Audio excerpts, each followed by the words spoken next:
광주 도심에서 흉기를 휘두른 50대 남성이 경찰이 쏜 실탄을 맞고 숨졌습니다. 이 남성은 스토킹 신고를 받고 출동한 경찰을 상대로 흉기를 꺼내든 것으로 확인됐습니다. 숨진 50대 남성은 상반신에 실탄 3발을 맞은 것으로 확인됐습니다.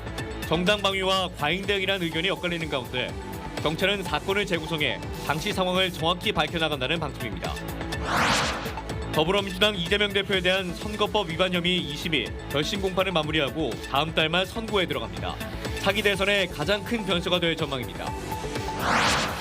광주은행 전산센터의 전북 이전을 두고 반발이 확산되고 있습니다. 광주은행 노조에 이어 지역 노동계도 철회를 요구하고 나섰습니다. 여러분 안녕하십니까? KBC 8시 뉴스 시작합니다. 오늘 새벽 광주에서 50대 남성이 경찰의 흉기를 휘두르다가 실탄에 맞아 숨졌습니다. 습격을 당한 경찰은 얼굴을 크게 다쳤는데요. 이 남성은 스토킹 신고를 받고 출동한 경찰을 향해 흉기를 꺼내든 것으로 확인됐습니다. 임경섭 기자의 보도입니다. 광주 도심의 한 골목.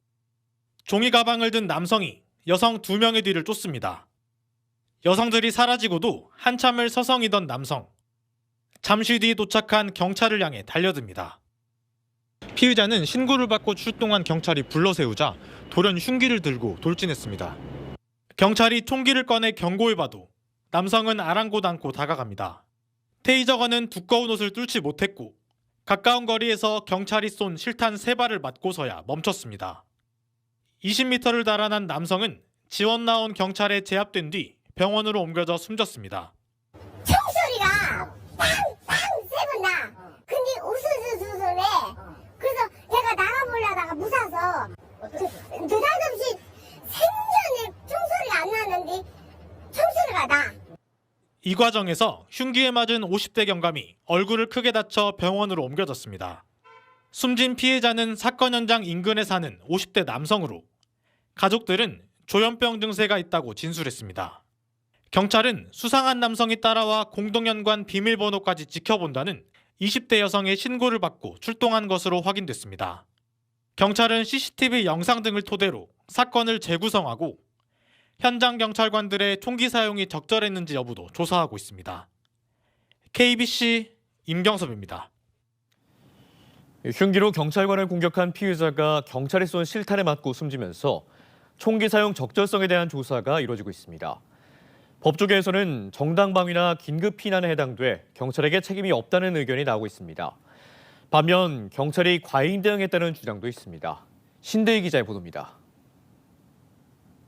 A 경감과 동료 순경은 51살 B 씨가 흉기를 거세게 휘두르며 달려들자 테이저건을 빼들고 맞섰습니다.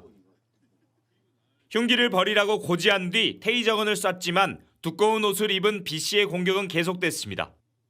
A 경감이 쏜 공포탄에도 B 씨의 공격이 멈추지 않자 결국 실탄을 한 발 쐈습니다. 2초 뒤에 실탄을 또 쏘고 3초 뒤에 한 발을 더 발사했습니다.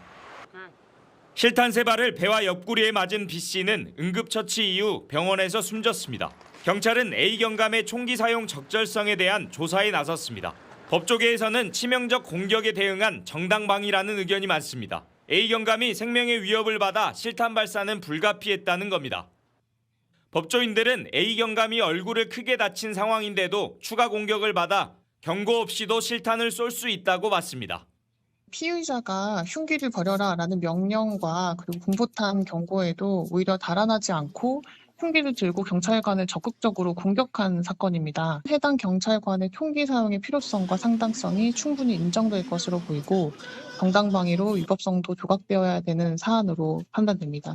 위협 정황에 따라 정당방위 요건에 해당하고 경찰 직무집행법상 총기 사용이 가능했다고도 판단했습니다. 일부에선 경찰의 과잉 대응이라는 주장도 나왔습니다. 세 차례나 격발하면서 하반신을 쏘지 않았고 반격의 정도가 과해 정당방위가 성립하지 않을 가능성이 있다는 겁니다. 특히 사망으로 이어져 과실치사 등의 책임을 질 수 있다는 주장입니다. 광주경찰청은 철저한 조사로 총기 사용의 적절성 등을 두루 따져보겠다고 밝혔습니다. KBC 신대희입니다. 경찰이 무안국제공항 방위각 시설에 대한 현장 조사에 나섰습니다. 전남경찰청 제주항공 여객기 사고 수사본부는 오늘 무안공항 활주로를 방문해 제주항공 여객기 참사에 피해를 키운 요인으로 지목된 방위각 시설에 대한 현장 조사를 실시했습니다. 경찰은 국과수, 경찰청 과학수사자문위원 등과 구체적인 조사 범위와 방법을 논의한 뒤 방위각 시설에 대한 정밀 감식을 통해 사고 원인과의 연관성을 살펴볼 방침입니다. 광주 시민사회단체가 헌법재판소는 윤석열 대통령에 대해 만장일치로 파면하라고 촉구했습니다. 윤석열 즉각퇴진 사회대기업 광주 비상행동은 성명을 내고 11차례 탄핵 심판을 통해 12.3 비상겸의 위헌 위법성은 충분히 확인됐다며 윤석열을 파면해야 할 근거는 차고 넘친다고 주장했습니다. 광주 비상행동에 이어 국민은 신임을 배반한 그에게 주어진 길은 파면뿐이라며 헌재는 윤석열을 신속히 파면해 헌정 질서를 바로 세워야 한다고 강조했습니다. 더불어민주당 이재명 대표에 대한 선거법 위반 혐의 2심이 결심 공판을 마무리하고 다음 달 말 선고에 들어갑니다. 징역 1년에 집행유예 2년을 받은 1심 결과대로라면 이 대표는 10년 동안 선거에 출마할 수 없게 되는데 차기 대선의 가장 큰 변수가 될 전망입니다. 이형길 기자입니다. 더불어민주당 이재명 대표에 대한 2심 결심 공판이 마무리됐습니다.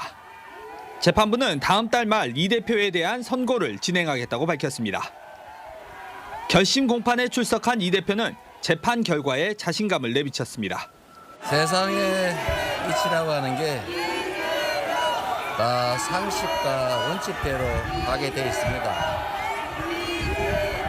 법원이 잘 가려낼 겁니다. 앞서 1심 재판부는 이 대표의 3가지 발언 중 2가지를 유죄로 봤는데 이 발언 중 일부라도 무죄로 바뀌지 않는다면 형량은 크게 바뀌기 어렵다는 전망도 나옵니다.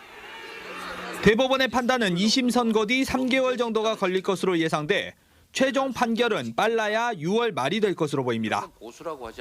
윤석열 대통령 탄핵 심판이 3월 중 결과가 나오면 60일 이내 대선으로 이 대표 대법 판결 전 대선 결과가 나올 가능성이 높습니다. 이 대표 측은 2심 결과와 관계없이 조기 대선이 열린다면 대권에 출마하겠다는 의사를 수차례 내비치기도 했습니다. 대법원의 최종 결론이 나오지 않더라도 2심에서까지 이 대표에게 당선 무효형이 선고된다면 민주당 경선과 대선 본선에서 유권자들의 표심이 변할 수 있다는 전망도 나오고 있습니다. KBC 이영길입니다. 더불어민주당 공직선거 후보자 추천관리위원회가 담양군수 재선거 후보자 경선을 국민 참여 방식으로 치른다고 밝혔습니다. 경선 투표는 오는 28일부터 내달 2일까지 사흘간 이어집니다. 민주당은 최근 기초단체장 선거에서 권리당원과 일반 국민을 50%씩 방해하는 국민 참여 경선을 채택해왔습니다. 후보자 경선 투표에서 과반을 획득한 득표자가 없으면 1, 2위 득표자를 상대로 결선 투표가 진행됩니다. 민주당 경선엔 5명이 참여합니다. 광주와 전남은 대기가 매우 건조하겠고 내륙을 중심으로 일교차가 크겠습니다. 닷새째 건조특보가 이어지고 있는 구례, 순천, 광양 등 전남 동부는 바람도 강하게 불면서 산불 등 화재 예방에 각별한 유의가 필요합니다. 아침 최저기온은 영하 5도에서 1도로 평년과 비슷하거나 조금 낮겠습니다. 낮 최고 기온은 10도에서 15도 분포로 일교차가 최대 20도까지 벌어지겠습니다. 네, 광주은행이 오는 2028년부터 전산센터를 전북으로 이전하겠다고 밝힌 가운데 노동계를 중심으로 반발이 확산하고 있습니다. 광주은행 노조는 이전 결정이 철회될 때까지 투쟁 수위를 높이겠다고 선언했고 광주 지역 노동계는 여기에 힘을 보태기로 했습니다. 고우리 기자입니다. 전산센터 전북 이전 철회하라! 철회하라! 철회하라! 전북 이전 철회하라! 투쟁! 한국노총 광주지역본부 소속지회 노조위원장 20여 명이 광주은행에 모여 광주은행 전산센터 전북 이전 반대 투쟁에 나섰습니다. 광주 지역 노동계도 우리 지역 대표은행의 전산센터가 지역을 떠나선 안 된다며 반대 투쟁에 연대하기로 결정했기 때문입니다. 대표적으로는 이제 집회가 열리게 될 건데 거기에 저희들이 할 수 있는 부분은 대표자들뿐만이 아니고 거기에 해당되는 총조합원들도 동원할 수 있는 그렇게 준비를 할 겁니다. 광주은행 노조는 지난달 전산센터 이전 결정이 발표된 뒤 연일 투쟁 수위를 높이고 있습니다. 노조는 광주 전남 자금이 전산센터 건립, 운영 등을 위해 전북으로 흘러들어갈 것이라며 전산센터 이전 반대에 지역사회도 함께해달라고 호소했습니다. 현금이 오고 가는 거래가 아니고 대부분의 거래는 전산을 통해서 이루어집니다. 그 전산 자체가 광주은행의 심장이라는 그런 의미를 가지고 있고 이 심장이 타 지역에서 뛰고 있는 광주은행이라는 것은 상상할 수 없다고 생각을 합니다.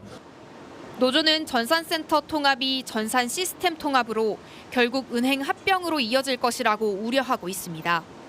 실제로 경남은행을 인수한 B&K 금융그룹은 지난 2017년 부산에 통합 전산센터를 마련한 뒤 최근 부산은행과 경남은행의 시스템 통합을 추진 중입니다.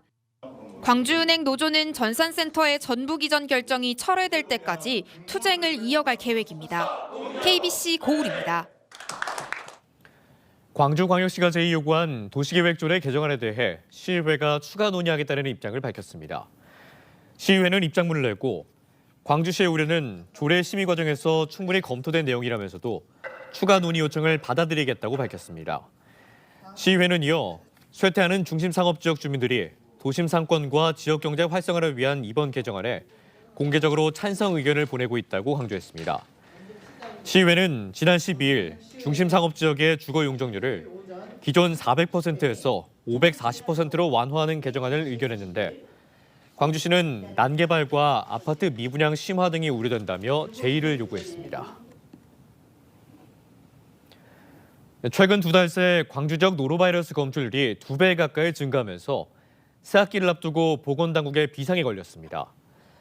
광주보건환경연구원이 지역 10개 의료기관에 내원한 급성 설사 환자의 원인 병원체를 모니터링한 결과 지난해 12월 35.6%였던 노로바이러스 검출률이 지난달에는 53.2%, 이달엔 지난 16일까지 67%로 급증했습니다. 노로바이러스에 감염되면 구토와 설사 등의 증상이 나타나고 2, 3일 뒤 저절로 호전되지만 영유아와 노인 등의 경우 탈수 증상만으로 위험해질 수 있어 주의가 필요합니다. 류혜경 서강병원 대표원장이 제37대 전남대학교 총동창회장으로 취임했습니다. 전남대 총동창회는 오늘 김대중 컨벤션센터에서 취임식을 열고 동창회 창립 69년 만에 최초 여성 동창회장으로 류혜경 원장을 선출했습니다. 전남대 의과대와 동대학원 석박사를 취득한 류 회장은 북한 이탈 주민 무료 검진과 취약계층 무료 수술 등 의료 봉사 활동을 이어온 것으로 알려졌습니다.